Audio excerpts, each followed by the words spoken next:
why don't we get started? It's going to be a super interesting, I hope, conversation today, but also rather casual as things go. There's no presentation as such. And we're building on some content that Kyra and I both created and that has been published as blogs and video content across the month of June somewhat to celebrate Pride, but mostly to shine the light on a few things that are important to us at the Proud Science Alliance, well-being in particular. And that's going to be the topic today, just a culmination of our experience and a little bit of advice, I think, as well. And we'll get into that in just a sec. But before I do that, as I mentioned, that we do have some Proud Science Alliance steering team members on the call today. You can see Chris with the rainbow banner around is my co-chair. So thanks for being here. Adrian is there. You heard Becca say hello, and also Annie, and Gary is on with us as well. I think that's it from the steering team. And for those that might be potentially new to the Proud Science Alliance, we are a collection of healthcare, life sciences, employee network leaders and others across the sector, really to raise the bar on LGBTQ plus inclusion across the life sciences and healthcare sector. And we've been doing that for several years now.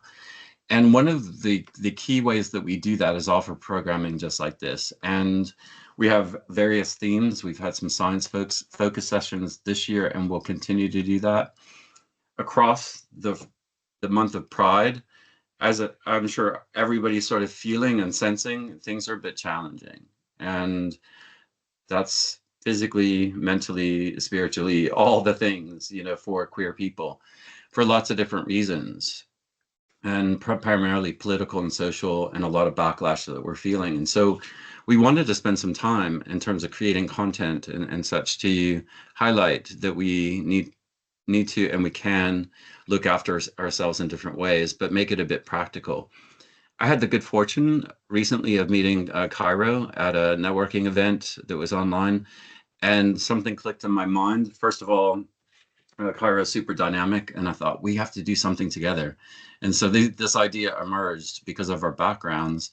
But and I'll talk about myself in just a sec. But Cairo, do you mind just introducing yourself and letting everyone know just a little bit about who you are and what you're bringing today? Yeah, so hey everybody, my name's Cairo. Lovely to be here and share this space with you all. My pronouns are he, him, and I am a trans man from London, of Caribbean heritage.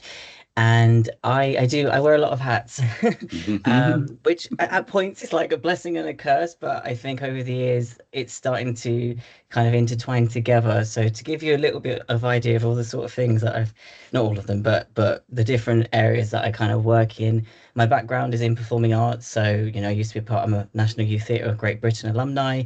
I'd done shows and things with them growing up as a teenager and before I transitioned to sort of transitioning and then later on becoming a fitness professional. So I'm a personal trainer, I do wellbeing coaching, and I've just very recently, literally a month ago, just completed my sports psychology degree as well. So that was again something that I didn't anticipate happening, but here we are. And then I also am a bodybuilder. So I'm a three-time bodybuilding champion and a trans athlete. And I'm also getting into like stage combat stuff. So I literally do a little bit of everything, and I do a lot of work with sort of consultant work, diversity inclusion, working with young people. I'm very passionate about people as a person and the way that we interact, the way that we treat each other, and also the way that we look after ourselves. So yeah, that's a little bit about me. Amazing. Thank you so much. And even when we met, I knew that we had so much in common, and there's a lot of what you said that resonates for me. So some of you probably already know who I am as part of the Proud Science Alliance as one of the co-chairs, but also just to share a bit of my background as well. Obviously, I have a background in science. I worked in the pharma industry for a long time. But part of my journey into science was through exercise physiology.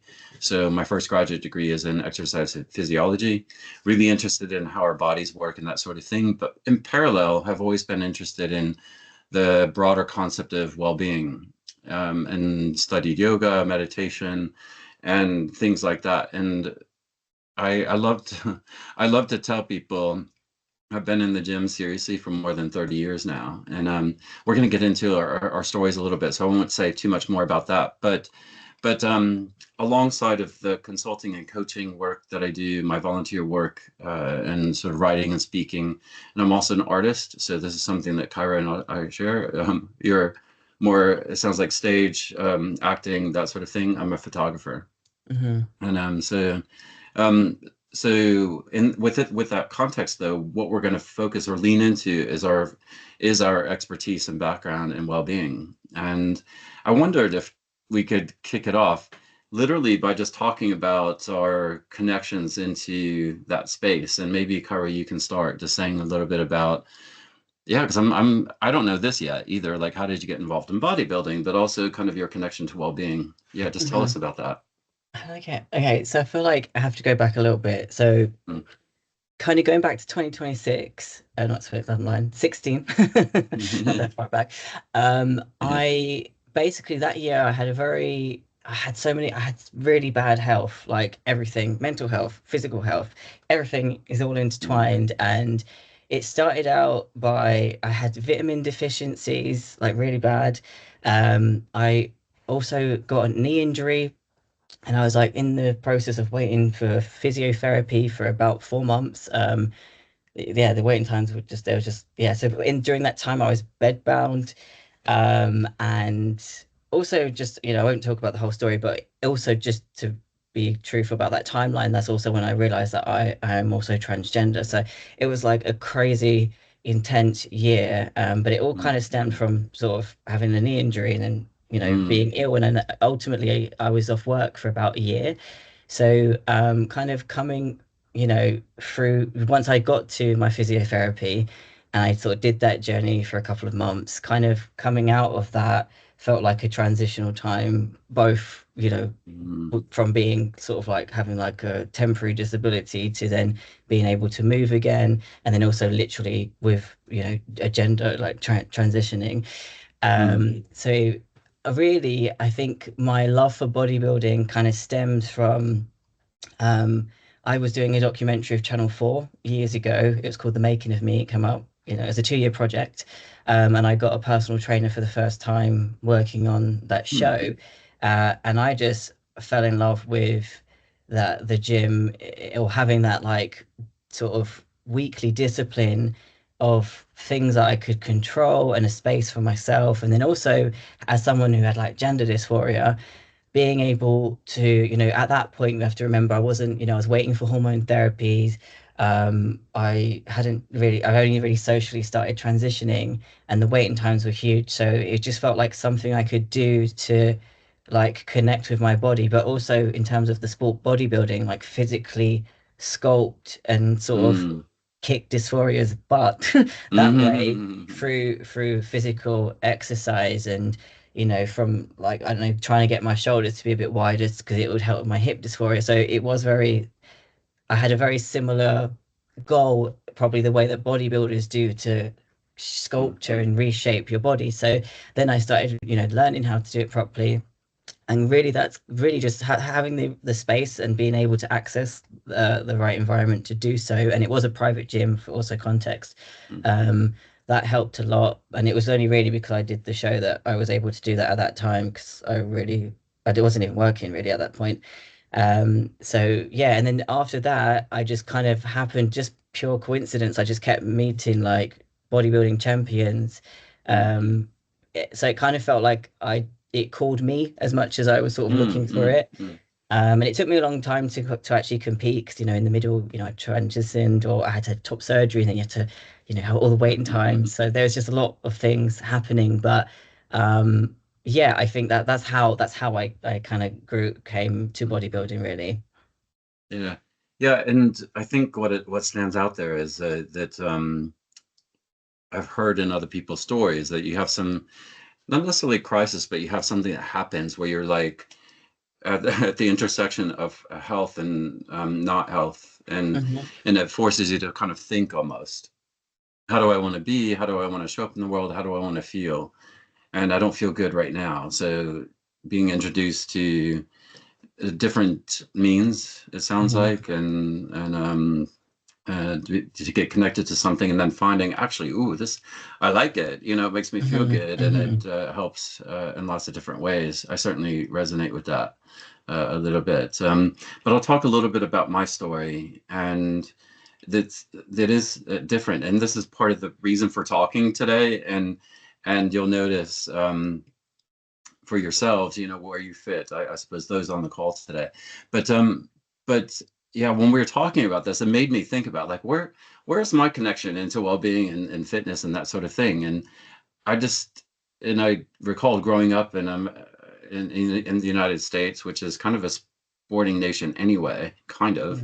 I mean, there's sports everywhere, but in a family that were quite sporty. My dad was an athlete, and even after the kids were born and stuff, he would referee football, American football, basketball, that sort of thing, and drag us along to the games and all of that. And also just kind of playing sports with kids in the neighborhood, I would say.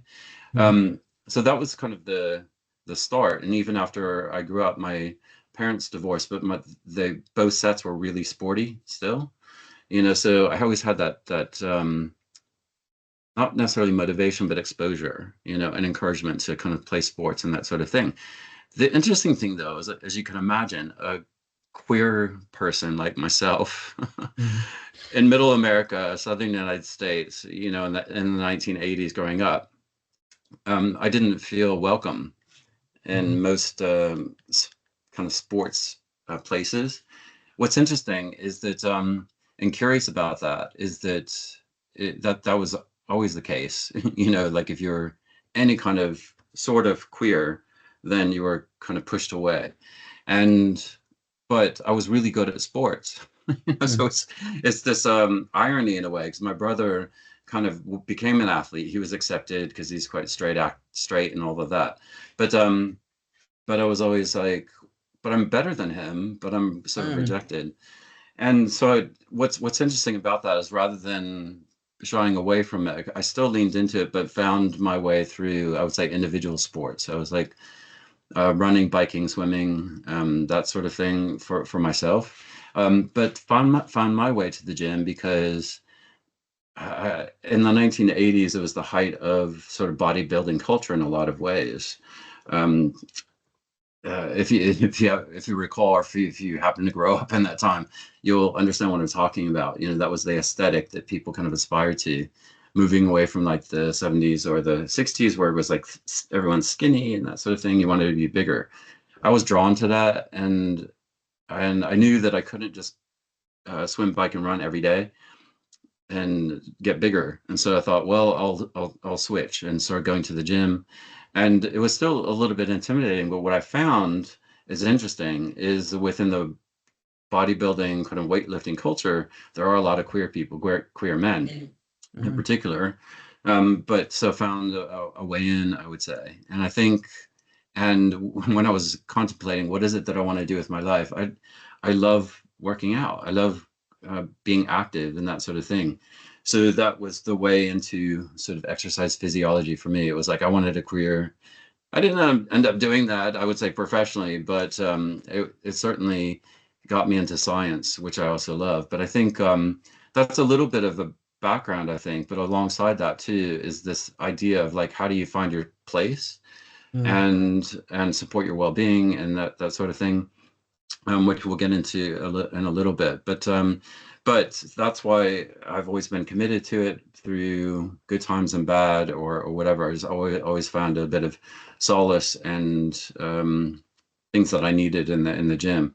And the last thing I'll say about that is, when I moved to Wales a couple of years ago, one of the criteria was to have some sort of outbuilding in the property that we bought, so I could renovate it into a gym, because I was moving away from London, where the access to gyms and that sort of thing were readily accessible. And so that's what I do now. So I have the space that I can use. But yeah, so that's a bit of background. I think we're, just to give everyone a foundation for who we are and why our connection points, I would say, into fitness and well-being. Now, Cairo, why don't we start to get into it a little bit now and talking about where like our connect, not just our connection, but why we're passionate, and specifically right now. And rather than talking about the physicality of well-being and that sort of thing, maybe start with the mental state.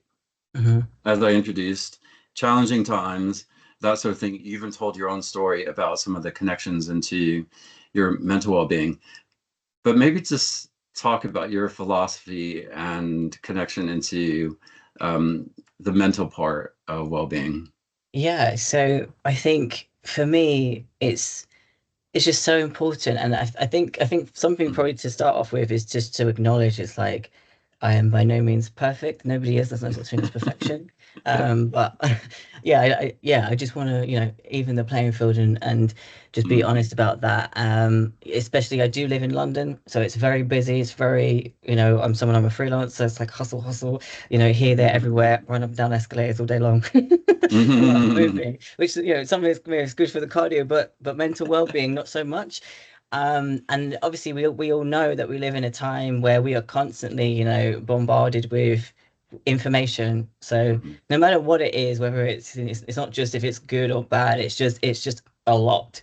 So Mhm. it's for me, I sort of feel like you have to look after your mind, and actually some of that is about, in my head anyway, is sort of having some barriers or like a little protective shield, I like to Mhm. think, because otherwise too much things are coming at you, and it's too much for people to digest. We're not really, I don't think we're built as humans to be, you know, the way that the world is now, it can be too Mhm. much. So I think when I think of things like, I don't know, social media, and I'm someone, I do use that, but I have to be really careful and really mindful about how much I'm interacting with it, and especially in terms of like the world at large, and like Mhm. the media of the news, and the really traumatic events that's literally occurring across different Mhm. nations and countries.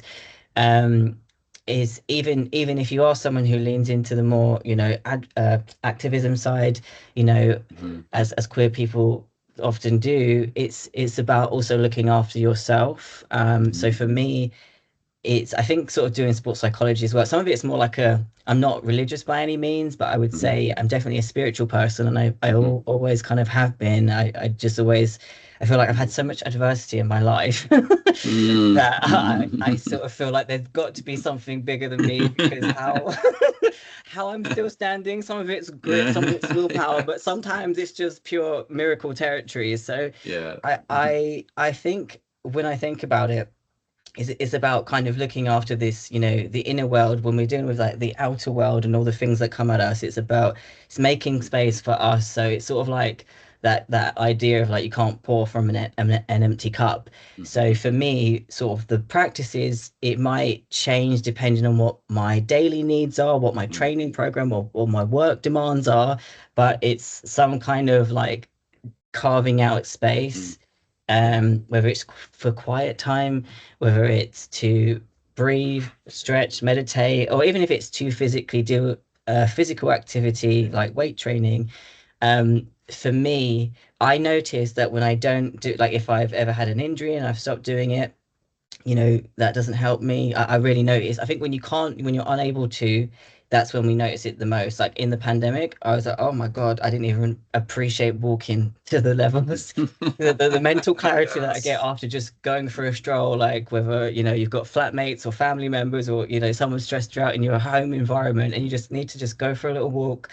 Mhm. I think, yeah, it's kind of sort of thinking of when I'm not able to do versus when I can. I just notice the difference in like my emotional regulation or Mhm.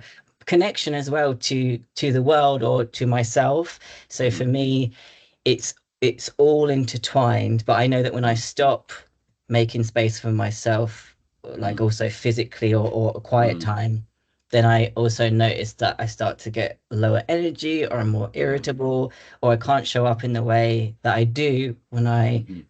do those practices for, Mhm. my well-being, because it Yeah. because it kind of filters into all of it. So that's kind Yeah. of, Yeah. Yeah. yeah. And and also in terms of like what do I believe in my philosophies, I believe that it doesn't belong to anybody. It doesn't belong to a gym corporation. It doesn't belong to anything. It's like that inherently, in different ways, of course, but that should belong to everybody. And so in that sense, it's mm, about, just because sometimes certain spaces aren't mm, saying, like, whoever you are listening, watching, they might not be catering for you specifically. It doesn't mean that it's still, you still should be able to access um mm, things that look after you. mhm. Yeah, that's such a powerful thing that you just said. Because I wanted to make the connection back to what I also was hearing you say around this kind of inner outer situation. We have our inner world and then kind of what's out there. And I think a lot of times what you're suggesting that I've experienced too is like, it's that those on the outside saying, in order for you to feel good, you have to come in and do what I say, or like Hmm. kind of experience this, and this is the only place you can do it. Hmm. And that's not true at all. And so I think sometimes it's saying, I'm going to let go what other people are saying and just focus inside. And I think this, and it's super powerful what you're saying too, is about making space for yourself. It sounds so simple and sometimes intuitive, but I think so many people, myself included, Hmm. have to remind myself a lot. And it's such a practice now that actually even my husband knows. It's like I just need space for myself sometimes, to step away. And you're telling me a story actually, or maybe you're saying, is it before we started? But you're like, I just need 10 minutes. I'm gonna Hmm. shut down, Hmm. reconnect. Before this event or Yeah, something like about that. pride. Yeah, Um, yeah. yeah, Sorry, yeah, and connections cutting up. I Yeah. won't tell you a story for you, but I think that was really effective. And I think this idea also that what we need changes. And I think this is true as well. So today, for example, maybe I don't need to go to the gym, and I try and listen to my body, but also my mind, and say, Hmm. is this something that I need? And maybe what I need to do is go for a walk, or Hmm. just, so we live on a river, so just going down and just kind of spending time quietly rather than being active. But I love that a lot. But I think, and those things resonate for me. There's not a lot I would add, except I think this idea that mindfulness, or just looking after a mind or mental health, is a practice. I loved how you started saying, I'm not perfect. I'm not either. Hmm. There's a lot of practices probably people would look at and think that's not correct. Hmm. But we have to just be, I guess, start every day and think about what's going on today. What do I need today? And probably what I would reinforce is this idea of making space for ourselves and saying, it's probably going to disappoint somebody else. Maybe, I don't know, but to say no, or I can't, or I'm not going to do that right now, or I'm not coming to this party, or I'm not Hmm. doing that sort of thing if I need to, Hmm. to take space for myself. Um, we could probably talk the whole hour just on that one. Yeah, But I yeah. wanted to also get into it a little bit, because I think a lot of times people equate well-being and physical fitness, that sort of thing, with the gym. And I know we have specific views on that. So I think what we touched on is looking after ourselves mentally, but let's get into about physically. What are Hmm. some of your practices, and maybe even some advice at this point? Like, how do we look after ourselves physically? Hmm. Okay, so the first part was what are my practices. So Mm, obviously, I am a bodybuilder, so for hmm me, it would be quite, it'd be very, the gym is where I train, and the better equipment, the hmm better for that type of sport. But I also am someone that really because I am also a performer, especially now that I've graduated, my training is very different. So I really do have to prioritize sort of like the recovery side, or like flexibility, and hmm so some of that I feel like it nicely ties into well-being. So it's like I can hmm sort of have that space to, work on other skills, or just to, it depends what your job is, like I'm a fitness professional, that is my job. But if your job is you're sitting down, or you're, you know, think of how your body hmm feels in the job that you do, and it might be that you need to go and do something that's completely the opposite. So whether it's hmm like maybe your job's just super chill, then maybe you need something that, changes your heart rate a little bit, hmm it's a bit more exciting. But I would say, I think in terms of like advice, I think, there isn't really.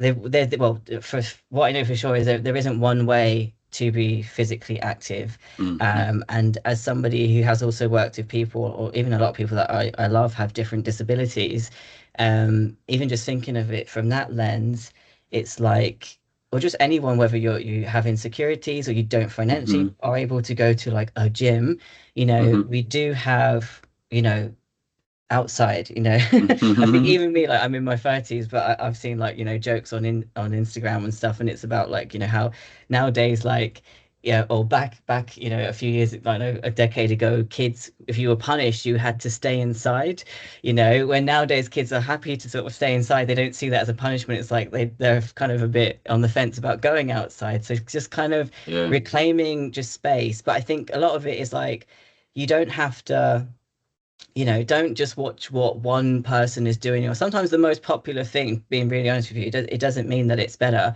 As Mm. a fitness coach, I literally not Yeah. even cringe, but I'm truly concerned by some of the videos I see of types of Yeah. workouts, because it's quite dangerous. So I think if you're somebody that is new to fitness, I would say the same way that you're sort of discovering your taste or your palate, like when people Mm-hmm. go out to eat, just maybe go to different locations, try different types of Mm-hmm. things. Like some people might be they like their own space. Maybe Mm-hmm. you do just want to run and things where you can be by yourself. Or maybe actually it could be incorporated with social interaction and connection. And there's like a team spirit, which can also be great for like Mm-hmm. collective well-being if you click with that group of people. So maybe it's Mm-hmm. different types of classes. And again, they don't have to just be in a gym. So many people run their own different types Mm-hmm. of practices. So Mm-hmm. there's so much out there. Like in this day and age, they're really, I truly believe there is something for everyone. Yeah. And go and do like a vibe check. That's what I say. So Yeah, I like, love do that. do you, if obviously being really honest, like every place you go to, like my nan always says, there's always one. Okay, so if you get Mm-hmm. one person that looks at you funny, like don't go, oh my Mm-hmm. God, I can never go there again. Like don't let that one person ruin everything for you. But Yeah. equally, like overall, how do you feel, when you do that type of exercise Mm-hmm. or movement or in that physical space, you Mm-hmm. know, and if you haven't found it yet, don't be afraid to keep exploring. Mm-hmm. And mostly, I think a lot in terms of like as a fitness coach, where I see a lot of people go wrong, like they try to go 0 to 100, and Yeah. that's just you're setting yourself up for failure. Like there's no two ways about it. It's like one, Yeah. higher risk of injuries. Two, Mm-hmm. you're putting this perfect expectation that you're never going to meet because Mm-hmm. it's impossible. So it's just starting really small, in the way Mm-hmm. that you can. And also, even in terms of consistency, it doesn't mean it has to be like 100% every single day. It Mm-hmm. might just be like there are some days that I just show up, or I Mm-hmm. just, or you switch it up as well, be adaptable, Mm-hmm. because it's about building that relationship or making that space. It's, if you've had like 10 years of certain habits and behaviors, do not think it's going to change even in like a Mm-hmm. month, Yeah. or, Right. like give yourself that kind of grace and space to Mm-hmm. it's a transitional thing, Mm-hmm. and that requires, beyond it. Obviously I say this as somebody who's like literally transitioned, but it's, I think when you're changing yourself, that's deeper than it appears on the surface. So you will Mm-hmm. need to also lean into that kind of compassion too, and just know that you can do it, you can, Mm-hmm. but it's about like doing it on your terms and not because someone Mm-hmm. else tells you. It's because it's always got to be, you have that autonomy over it's like your decision, and then if it's your decision, then also don't let anyone talk you out of it, because it's, why should that happen? It's your right. Yeah. Yeah, and I think that where you ended is where I'll pick up actually, because I think what I feel quite strongly about is that every space is our space. I think you kind of talked about that a little bit, which is, and that's how I've felt sometimes, particularly when I first started lifting weights. I was fortunate because I was working at a university gym that really wasn't that busy, so I didn't feel super intimidated. But I think Mm-hmm. early days, sometimes I did. I would go Mm-hmm. into gyms and that sort of thing, and I thought, gosh, this place is not really for me. And And but eventually I thought, you know, this is something I really want to do, something I'm really interested in, and just kept going and kind of doing and learning and not feeling bad that I was like, I feel so weak, you know, relative to other Mhm. people or Mhm. not as strong. I think, and to the point where at one point I was living in London and down the street was this really kind of grubby gym. And I was pretty convinced that everyone who went there were criminals. And in fact, the owner um, did go away to prison at some point, I found out. But I walked in, it was like a sea of gray, black and gray, you know, and I Mhm. wear like bright colors Mhm. and lycra and stuff, and I would walk in like a queer unicorn. And Mhm. but at that point I was confident enough that I was like, I don't care what they think. And also they paid attention to what I was doing. And by that point I was quite strong. And so you find that you find the confidence, and that took a long time, I think. And I think Mhm. this is one of the points you're making, is that don't expect to necessarily change overnight or find your place. And I think that's the other thing I wanted to talk about, based on circumstance and now age, from my perspective, because I'm Mhm. not in my 30s, I'm in my 50s. You know, Mhm. so I think Mhm. I've had to really pay attention to my body and what I can do, what feels right, that sort of Mhm. thing. But also circumstantially, you know, depending on like work schedules, or now that I'm here, like what's available to me. I created space, but what is it that I really want to do? Mhm. And kind of finding your way. And I think, which leads me to, I think, something that I feel quite strongly about is people ask me, I don't know about you, but they ask me about motivation all the time, or how do you keep motivated, that sort of thing. And I was like, I don't have any really solid advice except one thing, is that it's a slight mind trick that I use. But basically, if I'm not feeling motivated in the morning, I was like, well, I can go downstairs and make coffee. And once I get there, I can, if I need a little something to eat, I'll have something to eat. And I thought, I don't need to think about an hour from now. What I need to do is think, well, I can walk out to my space where I work out. I could do Mhm. that. Then I get there and I'm like, well, I can start working out. And then before I know it, then I'm done. And I'm like, wow, that felt really good. You know, so it's like I just do one small thing at a time. So it's like you said, if even if it's going outside, I don't really want to go for an hour walk, but I can walk Mhm. down the street. Mhm. And then you're like, well, I could probably walk a little bit further. Yeah, yeah. And then before you know it, it is like an hour or something like that that you spent walking. But I hear Yeah. you. I see you nodding. I definitely, I do a few things. I think that's definitely Yeah, one of my, I mean, I try, I throw all kinds of things. yeah, yeah, yeah. But yeah, but that's definitely one thing. Like, or Hmm. sometimes say if, yeah, say if it's like, okay, I don't necessarily, I've got other things to do, I'm too stressed, or, Hmm. there's a lot of resistance from Yeah, myself that yeah. day. Then it might just be, okay, so maybe you can't go on your like the long walk where you get to go like by the riverside, but Hmm. you definitely you can see the park right there. Like even if just one lap, Yeah, just yeah, get some yeah, fresh air, just get like the sunshine on your eyes. It's like something. yeah. And then if you really don't feel like it, then you've just moved a little bit. That's fine. Come back home Hmm. or go to work, do your thing. But then Mm. usually when you are there, it's like, oh, actually, I'm feeling it now that I'm moving, or Hmm. you're in it already. Hmm. Sometimes a lot of the resistance is in that starting, like the energy it takes just Hmm. to start. Like that's where most things just either Hmm. land or they don't ever get off. But it's just like if you just trick yourself and you kind of already are. So that's something I do. Sometimes it's like if I'm really in like a more like if I'm training for something very specific Hmm. for a casting or a show, like Hmm.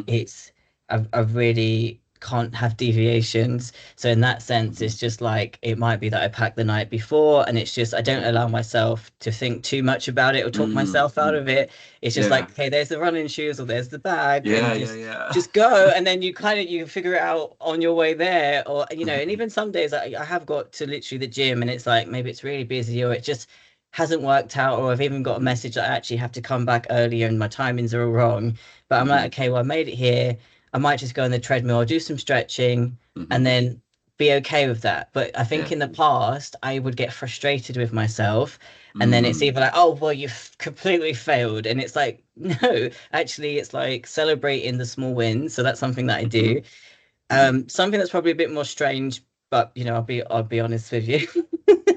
When I'm in the gym, I'm someone that I'm very interested in, like how music affects mood. Hmm. I didn't do that as my dissertation, but it was something I was interested in. So I think say like when I think about dance as well, that's another good thing that you can do at home or Yeah, anywhere yeah, you like. yeah. Dancing It's is a amazing. great. If you Yeah, like to move and you I don't like agree. the typical gym format, Hmm. go dance.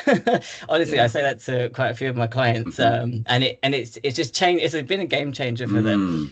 Mm. But yeah, in terms of music and moods, so sometimes it's like I know that actually maybe life feels a bit heavy and I need something like upbeat and uplifting, Hmm. because something that we haven't really spoken about, but I am really conscious of it, is what we consume. Now, most people think that's just like food, but I literally mean it like in Mm. terms of, media, Hmm. environments, people, everything, and what we listen to, what we read, all these kind of Mm. things. So for me, Mm. sometimes it's like you might need something more upbeat, and empowering, or something that makes you feel good, that maybe Hmm. it's just the things that you like and maybe no one else likes it, but you just put your headphones on, and that's another way of connecting Yeah. back to the things that you enjoy. And then that's probably more typical, I would say.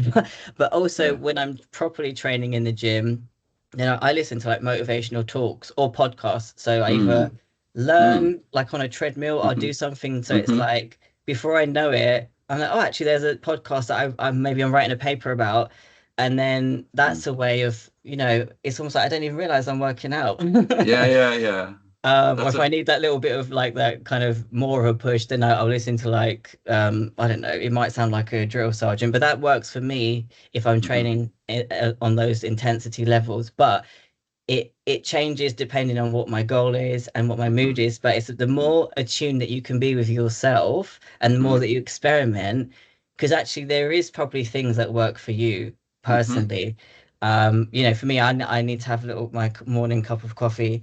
Um, and that gets me out of the bed, just little thing. If even making my bed, I know it sounds really silly, but like I make my bed every morning. Mhm. And sometimes when I'm achy, it's good because I feel like it's almost like doing some mobility work. Where before, like if you'd asked my mum this, like, I don't know, 20 years ago, I'd just be like, I'd do it, but I'd be like, why? What's the point? Where Yeah, now yeah. it's like, it's something that helps me with motivation, because I'm like, okay, well, that's all done. That's a small task I've accomplished. Mm. So I think setting yourself something small, Yeah, you can always go from there, yeah, and it's, yeah, yeah.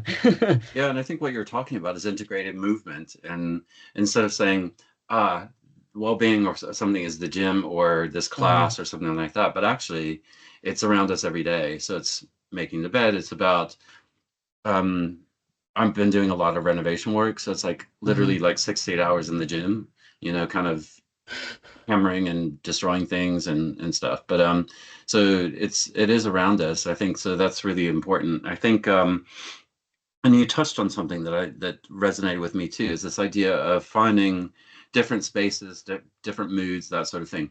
One of the things that I practiced for years in London is five rhythms, dance, movement, meditation.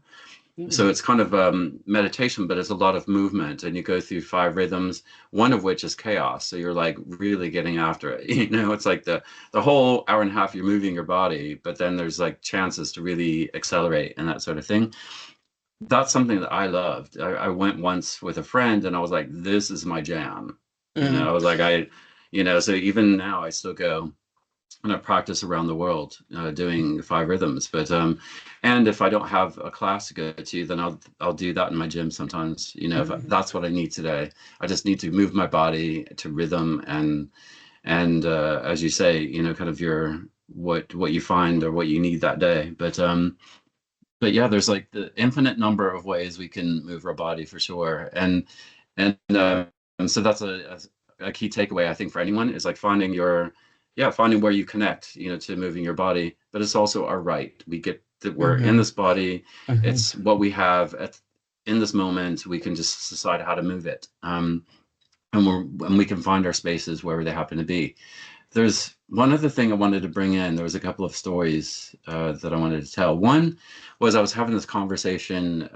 It was back at GSK when I worked there, and so I was probably around 50, and I was talking to a colleague of mine, and she was like, "Well, yeah, I don't really want to go to the gym because I don't want to get big, like those bodybuilders." I was like, mhm, girl, you know, you're 50 years old, you know, I'm sorry, but you're not going to, you know, you go and lift weights. Yeah. That's not what's going to happen, you know. And I think I was like, I was so curious about that. I didn't say it just like that, but I was like, Hmm. let me Hmm. give you some expert advice, you know, scientific advice. I was like, that's not what's going to happen. What you're going to do is strengthen your bones and probably strengthen your Yes. muscles too. And which is really important for people of our age, you know, that we do that. Yeah. And No, just to chip in for a second. I yeah, some of the work that I also do, yeah. or not loads, but I've done work to do with like the menopause because obviously since Mm-hmm. transitioning, Mm-hmm. there's moments where it's like yeah, I was pre-menopausal and then it just so it's I've done stuff with like the fire brigade and all kinds of things, but Mm-hmm. a lot of yeah, people, when you're going through that, or as you get older, Mm-hmm. especially more like women as a demographic of people that Mm-hmm. are, usually not encouraged as much socially Yeah. to weight train it. People also think it's like exclusively Yeah. for men, and it's not. It doesn't belong Mm-hmm. to the gym, and it doesn't just belong to men either. That's While we're right. on the topic, That's right. and yeah, it's like when you as you age, your bones need it. So it's like Mm-hmm. there's so many benefits, and even me, like, and I said, like, I'm like in my 30s, but I I'm more conscious about thinking of like the long term, Mm-hmm. longevity long term, where I really did not care or regard that in my 20s. And I think Mm-hmm. or even when I'm in the gym, being honest, like there's a few Mm-hmm. guys like that I've seen like they come in like there's this guy, he's I don't know, in his 60s, and Mm-hmm. he trains with his daughter, and he's just like he's such a cool guy, and I find it really Mm-hmm. inspirational. And I also see the way Yeah. like other people look up to him. And these are like Yeah. stories that we don't really hear when we think about Yeah. gym culture. We just, there's a lot of crazy stuff out there, but Yeah. there is a lot of wholesome Mm-hmm. things, in those spaces as well. And it's just so important to, Mm. again, take care of ourselves. And Yeah. I sometimes when I think about identity as well, because I know when I was sort of in my third year, it's probably the first time that I truly felt more academic. Mm-hmm. And obviously with like doing my dissertation, I had to work very differently. Like it Mm. felt like being like a full-time researcher. Well, I've Yeah. never had that before. I've always been like, I'm an artist, I'm an athlete, I'm these things, Yeah. but then I still had to be like, okay, you can still be an academic, but it doesn't mean you're tied to the library or this desk for every hour of the day. Exactly. And in Yeah. fact, at that time, I didn't train the same. I didn't train like a bodybuilder, but Mm-hmm. I did still make sure that Mm. I needed to move my body because otherwise you're getting stiff and getting aches and pains that you didn't even have. Yeah.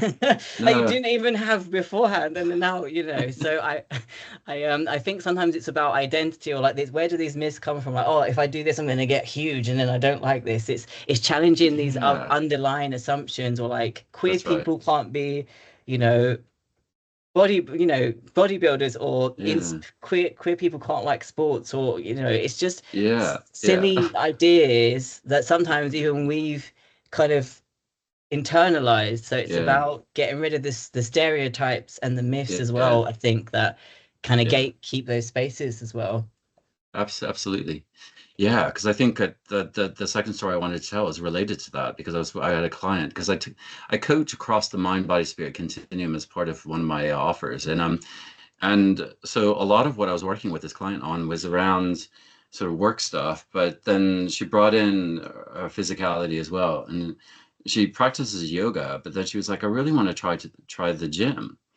And but I go in and I'm feeling really intimidated. We touched on this, Mm, that it can feel mm, that way. But I was like, and so we were able to kind of talk, and this is where we'll transition and talk a little bit, I think, around the concept of spirit too, or purpose, mm, or soul, or something mm, like that.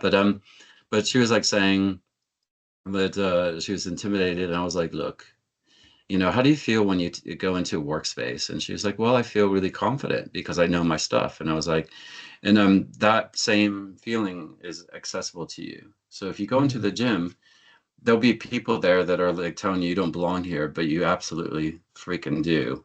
mm, I was going to try not to swear. mm. Um, So but uh, but uh, But I was like, you do, I think as queer people too, we need to be cognizant of that and say, actually, all spaces belong to us just as much as anyone else. And this goes for the gym or sports teams or whatever. And so what I worked with her on, I was like, you need to figure out for yourself, how can you show up and take up space? Because that is your right. We all have this, we all have the right to take up space. And so she found it really helpful, but also we checked in after the fact and she said it did help, because I thought, I don't know as much as these other people. I'm not look like that, but this is something that I'm motivated to do, and that I want to do. And I find really nice because I want to build my strength and I'm building my strength. And so that's often the case when I talk to people. Yeah, and I think I touched on this, and I think, as did you, about your kind of connection into the realm of spirit. And a lot of times people are like, oh, that's religion, which is completely not true. Not from my perspective, at least. I'm a very spiritual person, but not from a religious context. And I think it's often something we shy away from as well, because we have bad experiences as queer people with that concept. But actually, I think it's really important as part of this conversation that we bring it in, because as queer people, it's also our right, our legacy. And I think about all the queer people from history and thinking what they've laid this foundation of our right to take up space, all those things that for me is about recognizing I am a light in this world, and I'm here for a reason and a purpose. And so I lean into that as well. And how does that relate to my well-being? It's like, I think from a mental perspective, but also a physical perspective, that I want to be able to go into any space and say, I have a right to be here. Part of that is also getting in touch with who I am. And understanding why I'm here and why, I'm super motivated, as you mentioned, around people and connecting with people, but also supporting people, and also doing the activism work that I do. Just to say, as part of introduction to that, why we wanted to talk about this, but I'm curious about, from your perspective, like your connection into that space. So I'm like, there's so many thoughts in my head. I know. I think like, ooh, so many thoughts. I think my connection, I think just something, just because it's in the front of my mind, so I feel like I'll be able to move through the other thoughts afterwards, is about taking up space. So I'm someone that I was the former head coach of MISFITS from Not a Phase, and I still do work. I just do it outside of that organization. But a lot of it was about, in terms of if I think about purpose and connections, it's like, by me being confident to take up space and go to the gym even when I didn't feel comfortable, or not just, or other fitness space, or any space for that matter, even going to university as well. I'm someone, I was a secondary school sort of dropout, so it's for being, when you show up for yourself later down the line, you can start to align that passion into a purpose. So for me, it's like I do have the honor to be able to work with a lot of queer people, and I take literally great pride in that, because I have that compassion and understanding. So say, like, working, for example, with the Misfits, sometimes in the introductions of these sort of gym type of course or session, it would literally also, because I have a drama background, like sometimes the first session, it would literally just be like kind of what you said with your client, like, okay, let's just pretend it's a catwalk then. Okay, you don't like the gym. Okay, well, this is a stage. This is your world. However, whatever makes you feel connected or where you feel confident. Okay, let's take that and put it into this setting. Now walk around, like, give me like a 10 out of 10, like you own the place. Now, okay, let's dial it back a little bit. This, and just go through these things, because it's about installing confidence and self-worth, because in the world, it's like coming at you from different angles, no matter who you are, really. It's about restoring that worth. And when there is no shame within, people can't project it onto you as much, from an outside point of view. So for me, when I think about spirit, again, I said I'm not religious. I tried church a few times. It didn't work out for me. Just because, I think, if I really reflect, I used to like the singing. I loved like music. So there was a summer school I went to. Mhm. And basically by the end of that little summer thing, I was only like 9, but they were like, I was getting in trouble for not wearing a skirt and stuff like that. Mhm. So I was being kind of policed and judged from an Mhm. early age, whether they thought back then I'm going to grow up and be a Mhm. lesbian, because they didn't know what trans is. Mhm. So I think that was the fear back then. But I just think about, yeah, there's so many things that have happened in my life that I just think that I just have this level of faith, or there's a hope that is something greater than myself. Or sometimes when things align, it's Mhm. sometimes I think if I could be a great planner, I can be meticulous, but sometimes it feels like it's a little bit beyond me. Mhm. So I think the more that I give myself that quiet time, then I feel like I Mhm. can hear the Mhm. different messages. Mhm. But I Mhm. used to have a lot of issues because sometimes when I'm a spoken word artist as well, so sometimes I'd Mhm. perform like, I don't know, like in a town center, and Mhm. then some of the work or some of the poems that would be very uplifting and empowering, and I get a lot of like religious people almost like come recruit me. Yeah, yeah. But I just be like, oh, obviously I didn't want to, but I had a lot of conversations about people saying like I won't get blessed, or I'm not, and again, as if it's Mhm. reserved for those spaces. And you Exactly. know I respect, if everyone if you are listening, you are religious, but it's Mhm. also just about spirituality. It doesn't Mhm. belong to anybody. And when we are in our own path, and even thinking about comparison, I used to, there was a point where I compare myself, but now I just don't even do it. Like, I think a lot of trans people Mhm. fall into that trap. Yeah. And it's because one, it breeds a lot of jealousy, and Mhm. that's not a great way to go through the world. You end up making more barriers rather than connecting Mhm. with people, and that opens up your world. And Yeah. two, as someone, I train in a bodybuilding gym, so some people are like Mr. Olympia type of size. Yeah. So even though Yeah. I am literally a champion bodybuilder, but Yeah. I do more the smaller size competitions, and also I'm a Mhm. trans man. That's like Yeah, 5'5" for yeah. context, people. I was 20 kilograms lighter than my competitors because there wasn't another category to go in. Yeah. But it's even there are days if I go to a news gym, I might feel a little bit of anxious. So it's just also to be honest about like you can be Mhm. super professional, but Mhm. sometimes you will feel intimidated, or you might fall into that trap of comparison. But try to Mhm. just, check back in with yourself and be like, no, Mhm. if I'm lifting a lighter weight, Mhm. heavier doesn't always equal better. Because a Mm. lot of my friends, or my clients, we have these conversations like, sometimes I lift really light, but I'm targeting the muscle. And, Exactly. everyone's training for different things. So don't let that be the reason that stops you Yeah. from getting the benefits. If that's what Mm. you want to do, then let's focus on Yeah. why your reasons to why you're there. Mm. Because that has to outweigh all the noise and the nonsense that's in the middle. Yeah. Yeah, because I think what you're getting at there, because we're going to come to questions now. I just wanted to make sure we Mhm. had a few minutes left. Oh yeah, If there's any, gotcha. Sorry, people. no, no, I've been watching the time and we have 5 minutes left, and hopefully Cool. there's somebody that wants to ask a question or make a comment. But just the last one from me too, just to wrap things up, because I Mhm. think what we talked around is like the sort of mind, body, spirit continuum today. And importantly so, because I think when we're experiencing some sort of oppression or increased challenges, it's not just about our minds. We Mhm. also feel it in our bodies, and Mhm. also as people, as you kind of talked about in stories, saying this is not for you.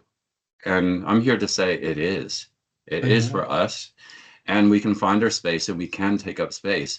And in the words of Heidi in Closet, drag queen from RuPaul's Drag Race, we are blessed and highly favored. That's what I think. I think I'm blessed and highly favored to be queer, Mhm. and I want to use my voice, but also my presence and also my intellect, to influence the world. And so why don't I pause there and just check any questions for Cairo or even myself, or any reflections on what we had to say today.